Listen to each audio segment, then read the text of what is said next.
Good morning, good afternoon, good evening, good night, good day to you. It's depending where you are in the world. We're doing a nighttime devotion from the devotional Maranatha. The title today, Wisdom Needed by Sabbath Keepers. Scripture reading comes from Matthew 10:16. Behold, I send you forth as sheep in the midst of wolves. Be ye therefore wise as serpents and harmless as doves. When the practices of the people do not come in conflict with the law of God, you may conform to them.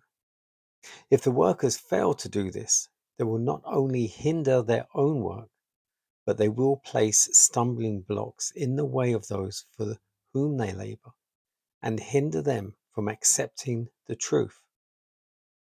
On Sunday, there is the very best opportunity for those who are missionaries to hold Sunday schools and come to the people in the simplest manner possible, telling them of the love of Jesus for sinners and educating them in the scriptures. At present, Sunday keeping is not the test.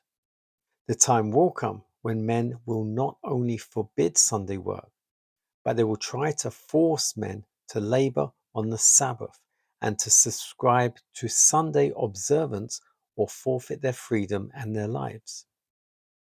But the time for this has not yet come, for the truth must be presented more fully before the people as a witness. The light that I have is that God's servants should go quietly to work, preaching the grand, precious truths of the Bible. Christ and Him crucified. His love and infinite sacrifice, showing that the reason why Christ died is because the law of God is immutable, unchangeable, eternal. The Sabbath must be taught in a decided manner, but be cautious how you deal with the idle Sunday. A word to the wise is sufficient. Refraining from work on Sunday is not receiving the mark of the beast. And where this will advance the interests of the work, it should be done. We should not go out of our way to work on Sunday. When those who hear and see the light of the Sabbath take their stand upon the truth to keep God's holy day, difficulties will arise.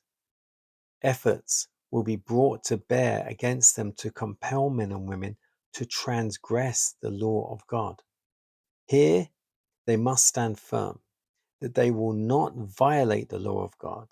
And if the opposition and persecution are determinedly kept up, let them heed the words of Christ. When they persecute you in this city, flee ye into another.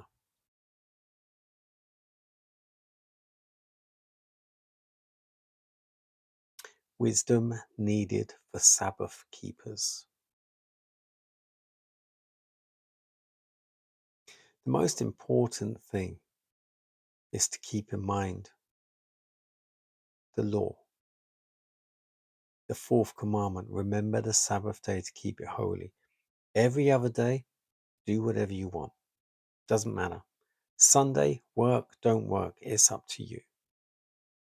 But Sabbath is the seal of God. It is one of the 10. You break one, you break them all. I'm not saying it's the most important because, as it says, break one, you break them all. Do something else wrong along the way and you keep the Sabbath, you're still breaking the commandments. But laws will happen globally where we will be persecuted for keeping the Sabbath. Sunday observance will be made a law by man.